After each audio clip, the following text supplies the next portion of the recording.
Hello అండి. వేసవికాలంలో వేడి చేయకుండా, కాళ్ళు చేతులు లాగకుండా, కళ్ళు మంటలు లేకుండా రాకుండా ఉండేందుకు ఒక మంచి పచ్చడి చెప్తున్నాను. దీనికి చిన్న బుల్లి గ్లాసుడు పెసరపప్పు తీసుకుని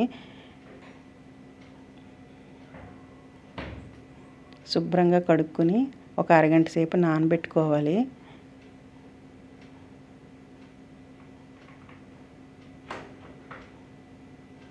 దీనికి కావాల్సిన పదార్థాలు: ఎండుమిరపకాయలు 6, స్పూన్ జీలకర్ర, ఇంగువ, ఒక నిమ్మకాయ. నానబెట్టుకున్న పెసరపప్పు జారులో వేసుకుని ఇంగువ, ఎండుమిరపకాయలు, జీలకర్ర వేసి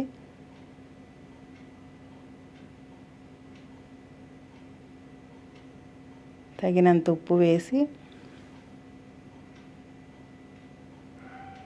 మిక్సీ ఆడుకోవాలి. తర్వాత బౌల్లో వేసుకుని నిమ్మకాయ పిండుకోవాలి. ఇది అన్నంలో నెయ్యి వేసుకుని కలుపు తింటే చాలా బాగుంటుంది.